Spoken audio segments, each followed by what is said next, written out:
아멘. 우리가 계속해서 사사기를 이 금요일날 살펴보고 있는데요. 우리는 지난 시간 이 드보라의 노래를 함께 살피면서 하나님을 찬양할 이유, 하나님을 노래할 이유에 대해서 함께 살펴보았습니다. 세 가지가 있었는데 기억하신지 모르겠습니다. 먼저는 하나님께서 이스라엘과 맺은 언약을 따라서 그들을 긍휼히 여겨 주셨고 그들에게 찾아와 주신 것, 이 사실이 이제 이스라엘 백성이 하나님을 찬양해야 될 이유였고요. 두 번째로는 그들이 처한 상황이 사실 환경적으로나 또는 영적으로나 많은 문제를 가지고 있었습니다. 스스로 만들어낸 문제 때문에 고통당하고 있는 현실이었죠. 하나님께 대한 반역과 하나님을 배반한 그런 모습 때문에 갖는 어떤 현실이었는데, 그럼에도 불구하고 그 하나님이 찾아와 주셨다는 거죠. 더불어서 세 번째로는 그런 자격 없는 자들에게 하나님이 하나님의 승리에, 하나님의 전쟁에 참여하여서 그 영광스러운 결과를 누리게 하셨다는 겁니다. 그렇게 하나님께서 하신 그 일에 대해서 찬양을 이제 1절부터 12절까지 드보라가 했던 것입니다. 이제 이어지는 13절, 오늘 우리가 들어가는 이 본문부터는 이 시의 초점이 앞서 말한 세 가지 이유 가운데 마지막 내용에 더 집중하고 있습니다. 그래서 13절부터 31절 전체까지는요, 우리가 뒤에는 읽지 않았지만 구체적으로 하나님의 승리가 그 현장에서 어떻게 벌어졌는지, 또 하나님의 백성이 어떻게 그 승리에 참여하게 되는지를 우리에게 보여주고 있어요. 그래서 오늘은 제가 이제 13절과 23절의 이 단락을 통해서 이 말씀이 우리 교회와 또 그 교회에 속한 나에게 주시는 그 하나님의 말씀이 무엇인지 함께 상고해 보고자 합니다. 제가 특별하게 왜 교회를 얘기하고 또 교회에 속한 나라고 이렇게 얘기하는가, 제가 의도적으로 그런 표현을 하는 겁니다. 왜냐하면 우리가 하나님의 말씀을 보고 하나님의 말씀을 들을 때 항상 우리는 이 자기 개인과 하나님의 관계만을 좀 생각하는 그런 경향을 갖습니다. 그래서 묵상할 때도 마찬가지고 설교를 들을 때도 마찬가지인데, 주로 하나님께서 나에게 뭘 얘기하나, 또 나는 어떻게 반응해야 되나, 이러한 어떤 태도를 이렇게 취한다는 것이죠. 오늘날 그래도 건강한 교회에서 활성화된 이 큐티 같은 것이 아마 그런 분위기를 더 맞는 것 같습니다. 그런데 우리가 좀 기억해야 될 것은요, 이 하나님의 말씀, 이 성경은요, 이 성경 자체가 근본적으로 한 개인을 위한 것이 아니라 어떤 공동체, 어떤 한 교회를 위한 것이라는 이 부분입니다. 이 성경은 교회를 위한 책이지 교회와 떨어진 나 한 개인을 위한 그런 책이 아니라는 것이죠. 그래서 여러분들이 항상 성경을 읽을 때든 설교를 들을 때든 먼저 이러한 큰 맥락 속에 내가 있는 것 속에서 그걸 들어야 되는 것이죠. 내가 한 교회에 있고 교회에 속한 한 지체로서 내가 말씀을 듣는 거구나. 그러니까 공동체적인 개념으로 이 말씀을 이해하고 수용하고 또 적용하는 것 속에서 나의 개인의 적용이 연결돼야 한다는 것이죠. 그래서 여러분들 신앙생활에 있어서 중요한 게 공동체가 함께 예배로 모이는 이런 시간들입니다. 공동체가 함께 정해진 이 시간을 통하여서 먼저 공동체로 함께 모이고 함께 말씀을 듣고 하나님께 반응하는, 이게 이제 자기 삶에 딱 든든하게 세워져 있어야 되고요. 거기에 보조적으로 이렇게 개인적인 하나님과의 관계들 있잖아요. 큐티도 하고 말씀 기도도 하고 하는 이런 것들이 함께 가야 합니다.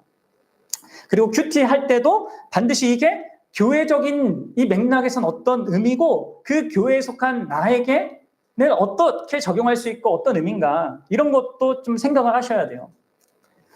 그래서 이런 맥락에서 이제 우리가 교회에서 하고 있는 큐티집이 되게 좋아요. 그렇죠? 거기에는 그 적용 질문이 그거거든요.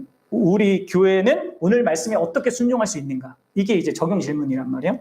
그러니까 적용을 하면서 그걸 교회적으로 생각하라, 이렇게 제시하고 있는 거란 말이에요. 이런 도움을 받아서 여러분들이 말씀을 읽을 때나 들을 때 그렇게 할 수 있었으면 좋겠습니다. 자, 이제 다시 본문으로 좀 들어가겠는데요. 마침 이제 우리가 이번 거듭남의 이제 증거로서 대답하게 될 이제 세 번째 그 내용도 그렇고, 우리가 수련회 성경 공부를 준비하면서 이제 마지막 그 과도 그렇고 다 이게 공동체랑 연관이 있더라고요. 또 오늘 말씀도, 오늘 금요 말씀도 제가 의도한 건 아닌데 또 그런 본문이에요. 그래서 함께 좀 이 교회 공동체에 대한 좀 생각을 좀 많이 하는 오늘 시간이 되겠는데요. 오늘 본문을 보면 여호와 하나님께서 자기 백성을 위해 친히 진짜 그 황량하고 20년 동안 그 시스라와 야빈의 손 아래서 이렇게 억압받고 고통스러워하는 그런 자들을 위해서 찾아와 주시고 그들을 위한 전쟁을 하나님께서 시작하시는 그 내용을 오늘 이제 자세히 보여주고 있는데요. 근데 그 하나님께서 자신의 전쟁을 시작하시는데 하나님의 백성들이 그 전쟁에 참여하도록 하십니다. 여러분 이거를 우리가 좀 생각을 해보셔야 됩니다. 사실 이 전쟁은 하나님 백성을 위한 하나님의 전쟁이었습니다. 그리고 사실 하나님 자신의 능력 홀로 자신의 주권적이고 그 초자연적인 능력으로 능히 모든 것을 다 감당하실 수 있는 그런 분이 우리 하나님이시죠. 그럼에도 불구하고 하나님은 자기 백성을 자기의 그 전쟁까지 참여시킨단 말이에요. 자, 근데 그런 이 참여시키는 의미가 뭔지를 좀 생각해 볼 건데, 그 전에 이 전쟁이 진정으로 하나님 자신에게 속했고 하나님이 주도하시고 하나님이 결정적인 것을 이루시는 그 측면을 이제 19절부터 22절까지의 내용 속에서 이렇게 이 전체 시에서 이제 가장 하이라이트인데 여기서 드러내고 있습니다. 이런 측면을 이스라엘 백성들은 결코 놓치지 않아야 된다. 자신들이 참여하고 어떤 역할을 감당하지만 그것 앞서서 그리고 그것 위에 하나님이 계시고 하나님이 역사하는 현실이 있다는 것을 보라는 것이죠. 우리 5장 19절과 22절 다시 한번 보도록 하겠습니다. 같이 읽어볼게요. 시작. 왕들이 와서 싸울 때 가나안 왕들이 무기또 물가 다낙에서 싸웠으나 은을 탈취하지 못하였도다. 별들이 하늘에서부터 싸우되 그들이 다니는 길에서 시스라와 싸웠도다. 기손강은 그 무리를 표류시켰으니 이 기손강은 옛 강이라. 내 영혼아 내가 힘있는 자를 밟았도다. 그때 군마가 빨리 달리니 말굽 소리가 땅을 울리도다. 네. 지금 하나님께서 자신이 창조한 이 세상을 움직이셔서 이 전쟁을 주도하고 있는 것을 보여주고 있습니다. 그래서 아무리 대적들이 강력하고 많은 자들이 함께 힘을 합쳐 모였다 할지라도 그들은 은 하나도 얻지 못하는, 아무 유익도 얻지 못하는 그 어떤 결론을 갖게 된 것이죠. 하나님은 하늘의 별도 움직이시고 또 그 별들의 움직임을 통하여서 그 땅에 비를 내리셨는데, 이때는 건기였단 말이에요. 이스라엘 건기 때 비는 오지 않는 그런 환경이었는데, 바짝 말라있던 기손강, 이 와디라고 하는 이스라엘 특별한 강입니다. 건기 때는 흐르지 않는 그냥 메마른 척박한 땅이란 말이에요. 근데 거기에 엄청난 강물이 범람하여서 어떻게 됩니까? 이 가나안 왕들이 가지고 있던 강력한 무기, 철병거와 이런 모든 것들을 꼼짝달싹 못하게 만든 것입니다. 이 장면은 홍해에서 이스라엘을 뒤쫓던 그 애굽 군대가 그 홍해의 물이 다시 이렇게 들어오면서 완전히 몰살된 그 사건을 다시 떠올리고 있습니다. 그러니까 이렇게 많은 물의 이러한 사용은 심판의 도구로 이렇게 성경에서 하나님께서 사용하신 거 우리가 볼 수 있어요. 여러분 보십시오. 이 강력한 군대에 비해서 정말 보잘것없고 약했던 이스라엘 백성들은 단 한 사람도 이 물에 의해서 상하지 않았어요. 하지만 강력했던 이 시스라 군대는요, 완전히 패배했습니다. 그리하여서 21절 마지막 부분에 얘기하고 있듯이 연약한 여인 이 드보라의 발에 밟힐 정도로 그런 상태가 된 거예요. 22절에 보면 이들이 온 힘을 다해 주랭랑치는 것을 우리가 보게 됩니다. 강한 군대의 그 체면이 확실히 구겨지고 치욕스러운 그런 모습을 보이고 있는 것이죠. 그럼 보십시오. 하나님이 이 전쟁을 주도하시고 그 전쟁에서 결정적인 승리를 가져다 주시는 분이십니다. 그런데 앞서 말씀드렸다시피 그럼에도 불구하고 하나님이 이런 자신의 전쟁에 또 자신이 승리하는 그 승리에 자기의 백성이 함께하도록 부르신단 말이에요. 왜 그렇겠습니까?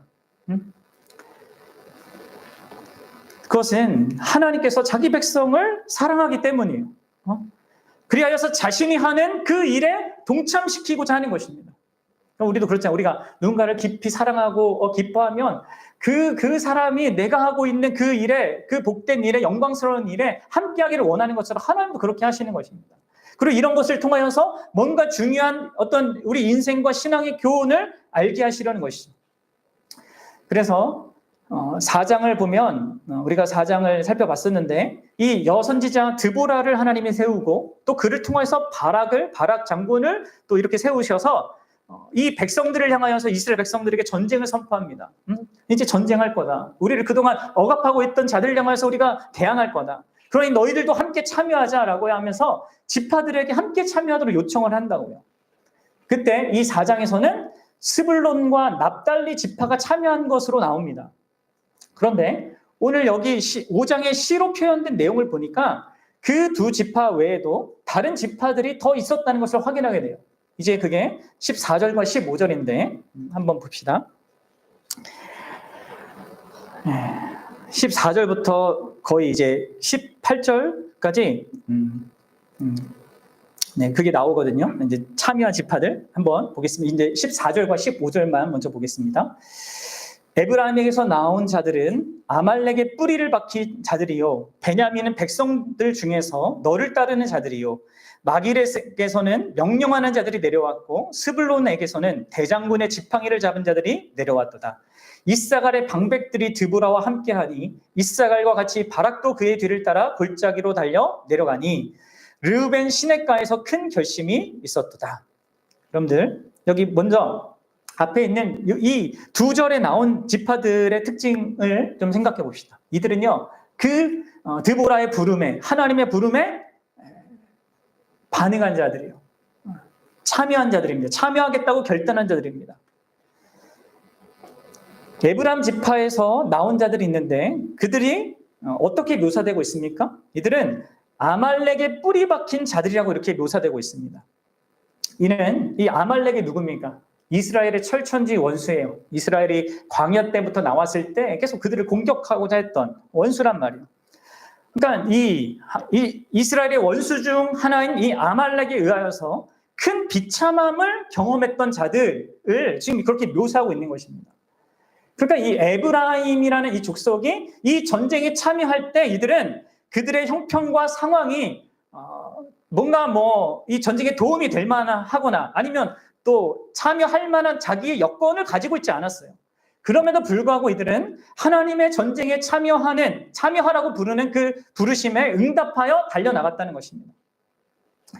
자, 그리고 이어지는 이 지파들이 이제 베냐민 지파에서 사람들이 나오죠. 그리고 마길이라는 이 지역이 나오는데 이것은 므낫세 반지파를 의미합니다. 이 므낫세 반지파가 이 서쪽에 하나 있고 동쪽에 하나 있는데 요단강을 이렇게 중심으로 해서 여기 서쪽에 있는 므낫세 반지파를 의미하는 거예요. 그 다음에 스불론과 이사갈이 나오죠. 그러니까 이런 여기 이제 이 지파들에서는 특별히 뒤에 언급한 세 지파에서는 지도자급이 그 사람들이 필두로 해서 사람들을 데리고 나왔단 말이에요. 그리고 이제 여러분 18절로 넘어가 보시면 여기 이렇게 나와요. 스불론과 납달리가 엄청나게 역할을 크게 감당했던 것 같습니다. 뭐예요? 죽음을 무릅쓰고 목숨을 아끼지 아니하고 이 전쟁에 참여한 것입니다. 자기 생존, 안정, 생업 그것을 지키려고 했던 이제 참여하지 않은 지파들이 있거든요. 이제 이후에 제가 살펴보겠지만, 근데 이 스불론과 납달리는 자기 목숨을 아끼지 아니하고 하나님과 하나님의 백성을 위하는 이 일에 먼저 앞장섰다는 거예요. 그래서 여러분들 4장에는 이 두 지파가 대표적으로 언급된 것입니다. 자, 여러분들 이 드보라가 이 찬양시를 통하여서 이들의 참여를 크게 기뻐하고 노래하고 있는 것을 생각해 보셔야 됩니다. 왜 이것을 기록하게 하였는지를 생각해 보셔야 돼요. 하나님께서 하나님의 일을 하는 데 있어서, 하나님의 전쟁을 하는 데 있어서 참여하는 그들을 크게 기뻐하신다는 것을 지금 보여주고 있는 거예요. 자, 한편 이제 우리가 이어지는 그 15절과 16절에서 이제 참여하지 않는 이런 지파들을 살펴보고자 하는데요. 어떤 지파들이 있고 또 왜 그렇게 참여하지 않았는가 이거에 대한 내용이 있거든요. 한번 보겠습니다. 이후에 언급되는 이제 네 지파는요, 이 하나님의 전쟁에 하나님의 일에 참여하지 않은 지파입니다.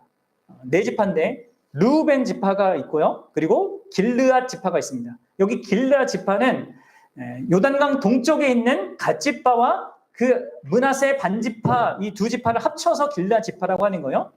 그리고 이어지는 언급되는 지파가 단과 아셀입니다. 이 네 지파는요 전쟁에 참여하지 않습니다. 하나님의 전쟁에 이렇게 부름 받았는데도 불구하고 참여를 안 해요. 왜요? 자기 나름의 이유가 있거든요. 여러분들 먼저 르우벤의 상황을 한번 보도록 하겠습니다. 15절, 5장 15절 하반절을 보면 이렇게 나와요. 르우벤 시냇가에서 큰 결심이 있었도다. 르우벤이 어떤 시냇가에서 큰 결심을 했다는 말이에요.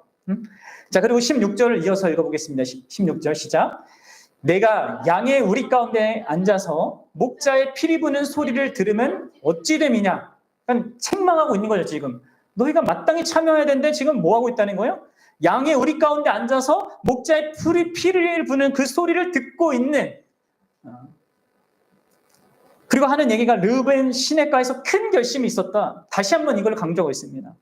그러니까 지금 르우벤은 어떤 장소에서 큰 결심을 했던 것입니다. 그것도 두 번이나 이렇게 언급되고 있는 것은요, 무엇을 의미하겠습니까? 이들의 큰 결심이 아주 깊은 고민 가운데 이 고민이 있었고 그 가운데 끝내 어떤 결정을 내렸다는 거예요.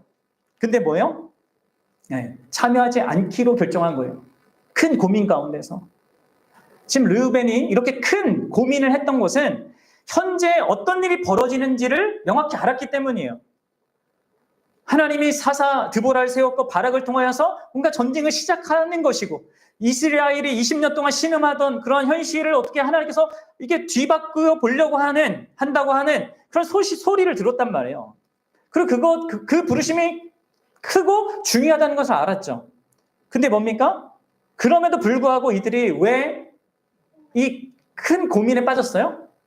그것은요, 이 20년 동안의 억압 동안에서도 그래도 상당히 다른 지파들보다 안정적인 삶을 영위하고 있었던 이들이었기 때문에 그렇습니다. 그러니까 자신의 삶이 흔들리는 것에 대한 이 양들도 이렇게 있고 나름 이렇게 있는 이것들이 흔들리고 무너지는 것에 대한 두려움이 컸던 것으로 보여요. 그래서 고민하고 또 고민하다가 어떻게 했어요? 결국 하나님의 전쟁에 우리는 출전하지 않겠다.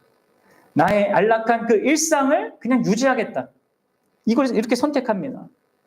르우벤 지파는 자기의 현실의 그 안락과 그 안전을 자기 힘으로 보존하는 것이 하나님이 하시는 일과 하나님의 백성의 유익을 구하는 것보다 더 중요했던 거예요.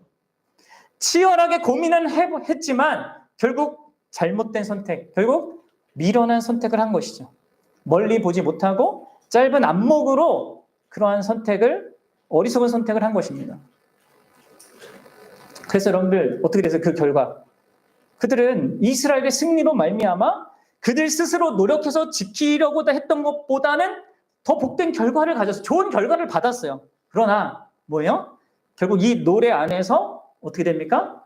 하나님 앞에서나 수많은 이 노래를 듣고 이 노래할 사람들 앞에서 책망받는 자로 남았어요. 여러분 생각해 보셔야 됩니다. 여러분들 길르앗은 어떻습니까? 길르앗은 왜 그들이 하나님의 전쟁에 하나님이 하신 일에 참여하지 않았습니까? 그 부름을 받고도. 자, 17절 같이 읽어볼게요. 시작. 길르앗은 요단강 저쪽에 거주하며, 이게 무슨 얘기겠어요? 그냥 거기 있었다 이런 얘기가 아니잖아요. 이것 때문에 이들이 움직이지 않았다는 거예요. 뭐예요? 이 길르앗은 요단강 건너편이란 말이에요. 거리가 멀어요.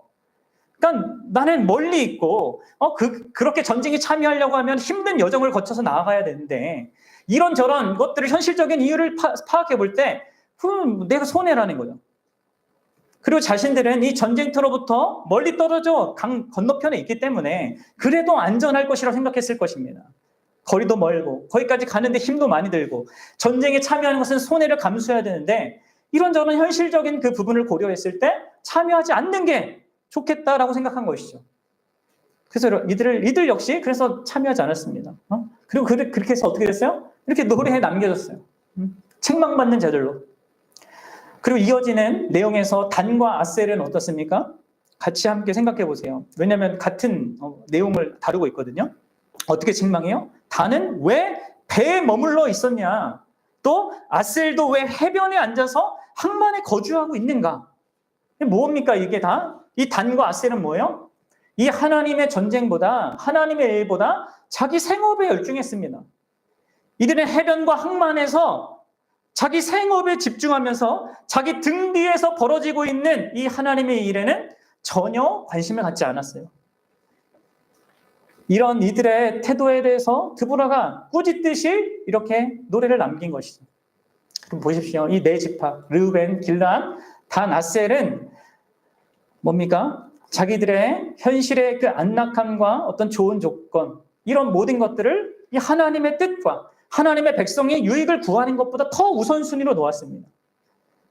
그래서 그 결과 그들은 하나님이 승리를 가져다 주셨기 때문에 그 승리의 열매들을 같이 누리는 결과는 봤지만 그들의 잘못된 선택과 결정이 더 부각되는, 이렇게 노래로 남겨져서 그들의 수치와 이 잘못된 선택과 책망받은 그 모습이 더 부끄럽게 드러나는 그 결과를 받은 것이죠. 근데 여러분들, 여기에서 우리가 더 하나 또 심각하게 생각해야 될 것이, 이 가운데 다만 책망만 받는 지파가 있었던 것이 아니라 더 그 책망을 넘어서 하나님의 저주를 받게 된 그런 자들도 있었다는 것입니다.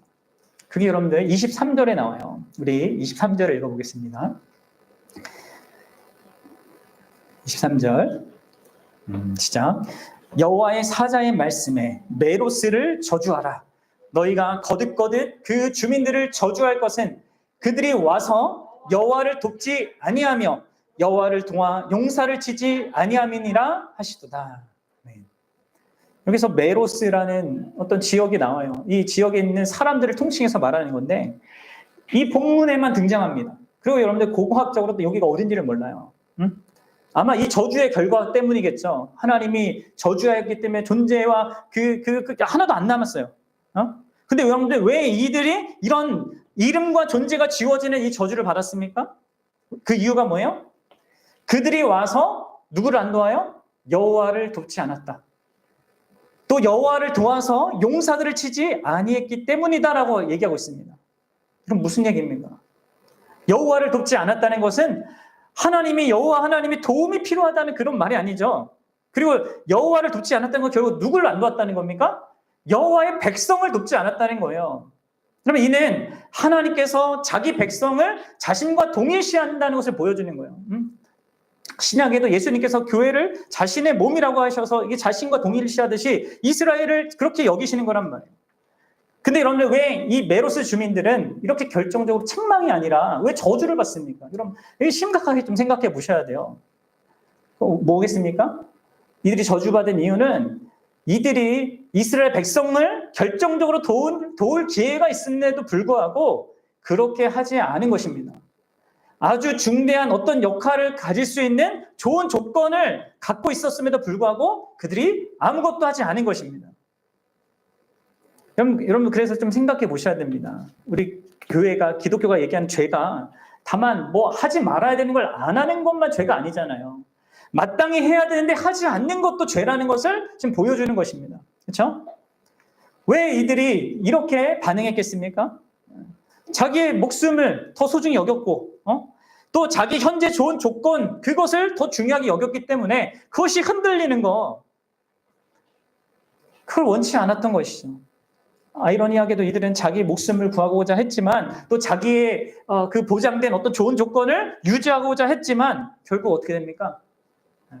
하나님의 저주를 받아서 모든 좋은 것과 목숨과 모든 것 순족조차 이 땅에 남지 않는 그런 결론을 갖게 됐어요. 여러분들 진짜 우리가 정말 두려워할 것이 무엇인가 생각해 보셔야 됩니다. 내 안락한 삶이 망가지고 내 생존과 생업에 문제가 생기는 것입니까? 내 목숨이 끊어지는 겁니까? 정말 아닙니다. 그것보다 더 두려워할 것은요, 하나님의 저주를 받는 것이죠. 예수님이 뭐라고 하셨어요? 몸은 죽여도 영혼은 능히 죽이지 못하는 자들을 두려워하지 말고 오직 몸과 영혼을 능히 지옥에 멸하실 수 있는 이를 두려워하라. 여러분들, 이들은 하나님 백성 안에서 하나님 백성처럼 나름 행세를 보이고 있었으나 결국 하나님의 백성이 아니었던 것으로 드러난 것입니다. 이런 일들이 여러분들 이 신약 시대 때, 교회 시대 때도 있을까요? 없을까요? 당연히 있죠. 그렇죠? 마지막 날에 교회 안에도 양과 염소가 나눠져요. 하나님 안다고 했는데 나는 너를 도무지 모른다 하는 그런 사람도 있단 말이에요. 그렇다면 여러분들, 오늘 이 내용이 우리에게 어떻게, 우리 교회에게 오늘날 적용되겠습니까? 이 내용은 오늘날 우리 각 사람이 이 교회 공동체, 내가 속한 교회 공동체에 내가 어떻게 교회적인 활동에 참여할까에 대한 아주 중요한 또 구체적인 그 교훈을 준다고 할 수 있어요. 여러분들은 이 하나님의 교회가, 오늘날의 이 교회가 이 땅에서 끊임없이 전투하고 있는 중이라는 것을 아십니까? 그래서 여러분들, 우리 믿음의 선배들은 이 땅에, 이 지상에 존재하는 교회는 전투하는 교회다라고 이렇게 얘기했어요. 그리고 저 천상에 존재하는 교회는 승리한 교회다라고 했습니다. 그러니까 전투하는 교회의 일원만이요. 일원이 그 전투하는 교회에 속한 그 사람이, 그 전투에 참여하고 있는 자만이 그 승리한 교회에 입성하게 되는 것이죠. 그 일원이 되는 것이죠. 자, 그렇다면 여러분들, 교회는 어떤 전투를 하는 것이에요? 교회도 하나님의 전투를 합니다. 하나님의 전쟁을 한단 말이에요.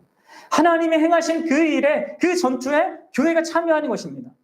사사기 4장, 5장에서는 이스라엘의 머리로 드보라와 바락이 있었다면 오늘날 우리 교회의 머리는 예수님이시죠. 교회는 그 예수님의 몸이기에 그 모든 교회 구성원들은 머리 대신 예수님의 명령을 따라서 하나님의 전투에 참여하는 자들인 것입니다. 여러분들, 그러면 교회에는 어떤 전투가 있습니까? 어떤 전투가 있어요? 우리가 지난 주일날 거듭남에 대해서 배웠잖아요. 그렇죠? 거듭난 신자에게 뭐가 있어요? 전투가 있어요. 전쟁이 있어요. 또 신앙적으로 그런 전투가 어리고 또 나이가 어릴수록 이 싸움이 쉽지 않습니다. 그렇죠? 그리고 이제 모든 신자들이 죄와 싸우고 있고 세상과 싸우고 있고 사탄과 싸우고 있습니다. 그렇기 때문에 교회는 서로를 도와야 합니다. 이런 영적인 씨름이 있다는 것을 알고 그런 부분에 있어서 자기 역할을 감당해야 돼. 그리고 신앙생활을 내가 오래 하고 교회 안에서 뭔가를 감당했다면 이 부분에 있어서 나의 역할이 있어야 되는 거예요.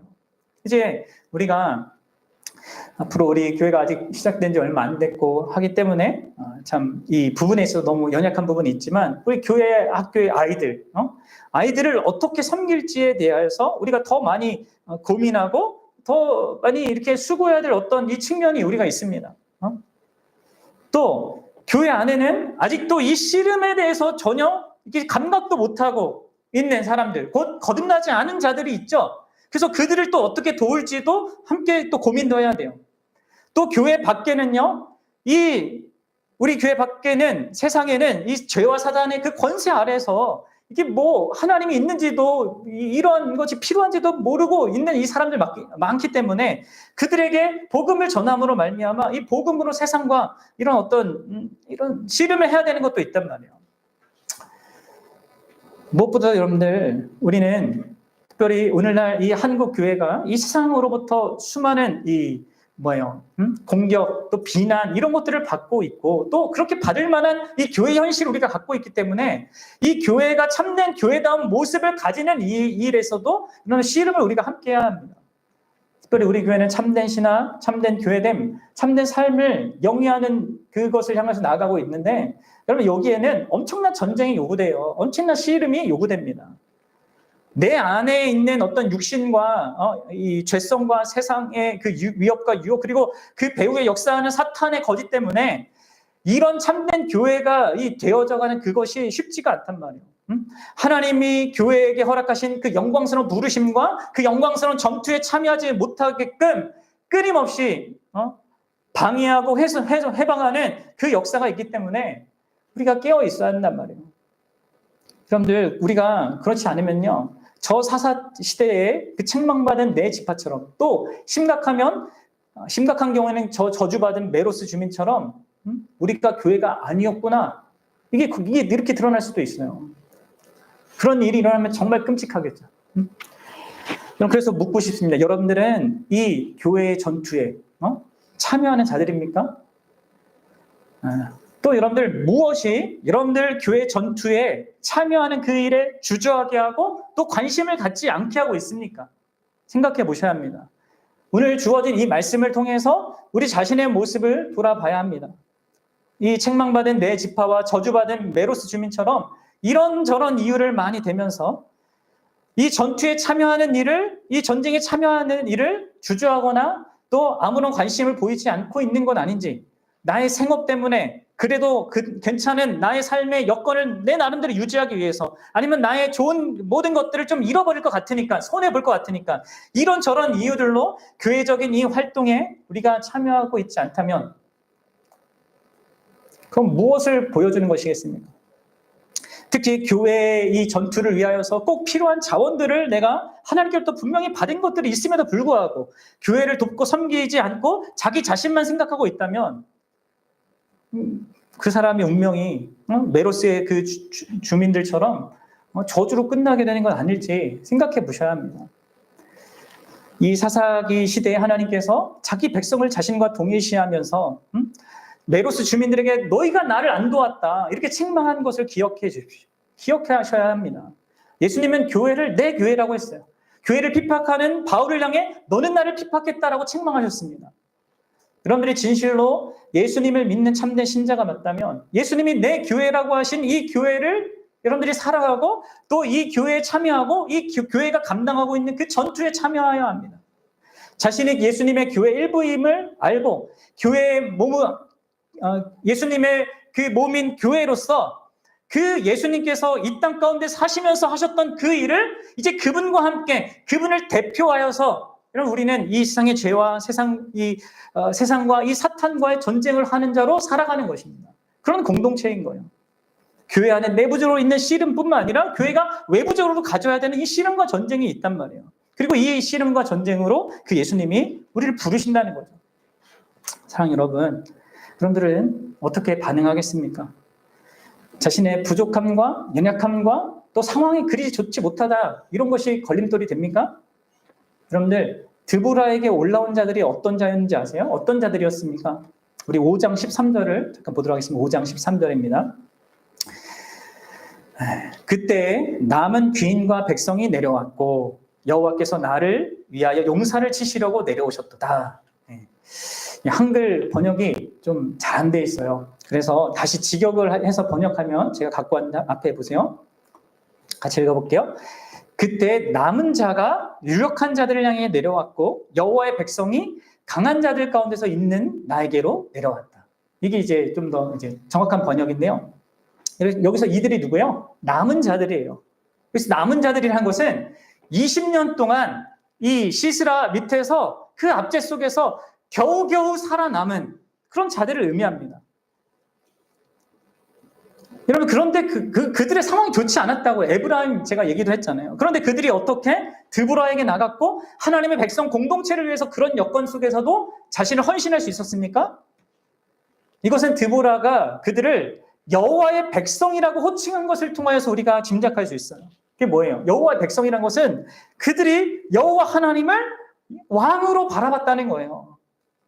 그분이 참 온 우주의 왕이시다는 거, 그분이 주관하고 있고 그분이 나를 불렀고 그분이 이 전쟁에서 반드시 승리하게 하실 그거를 신뢰했다는 것입니다. 그렇기 때문에 이들은 더 이상 자신들의 연약한 그 조건, 불리한 그 조건을 보지 않을 수 있었던 것이에요. 그 신 하나님을 힘입어서 나아갈 수 있던 것이었죠. 남은 자들은 자신의 연약함과 지금 형편에 근거하여서 현재 상황을 판단하거나 이 전쟁의 참여 여부를 막 고민했던 참여 안 한 그렇게 하기보다는 하나님 자신의 크심과 그 강하심을 바라봤고 그것에 의해 움직였습니다. 그래서 여러분들 우리가 어떤 형편에 있든지 또 내가 얼마나 부족하고 연약한지 그것은 크게 중요한 것이 아닙니다. 더 중요한 것은 우리를 교회로 부르신 그 예수 그리스도의 영광과 크심과 그 사랑을 바라보는 거예요. 오히려 여러분들 우리의 형편이 나름 괜찮고 우리의 강함이 크면 그 참여 안 한 지파들처럼 오히려 하나님을 안 바라볼 수 있어요. 그리고 하나님은 그 강함이 필요한 게 아니거든요. 우리의 인간의 강함이 필요한 게 아니거든요. 사랑하는 여러분, 우리를 전투하는 교회로 우리를 부르시기 위해서 우리 교회의 머리이신 그분께서 우리를 위해서 감당하신 것을 기억하십시오. 하나님 아버지의 이름과 그 이름의 영광과 그의 나라를 위해서, 그리고 그분의 나라의 백성인 이 교회를 위하여서 그분이 어떻게 자기의 목숨을 아끼지 아니하셨는가를 기억하십시오. 그분이 어떻게 십자가로 가장 큰 전쟁에서 결정적인 승리를 이루셨는가를 바라보십시오. 그러한 분이 우리를 부르시는 거예요. 뭐라고요? 나의 전투에, 교회의 전투에 너희도 참여하라고. 아무리 연약해도 에브라임처럼 큰 인생의 절망적인 어떤 것이 나한테 결부돼 있을지라도 주님께 나아갈 수 있는 것이요. 주님의 부르심에 응답할 수 있고요. 그러면 주님께 나아가면 주님이 우리를 쓰시고 그분의 승리에 동참시키셔서 하나님의 영광을 함께 누리는, 이 하나님을 찬양하는 이 시에 그 칭찬받는 그런 지파들이 있잖아요. 그렇게 되는 거죠. 저와 여러분들이 우리 교회가 그런 교회로 정말 세워지기를 바라고요. 진짜 마지막 날에 주님께로부터 진짜 착하고 충성된 종아, 우리 교회야, 내 교회야, 이렇게 칭찬받는 그런 우리가 되길 원합니다. 같이 기도합시다.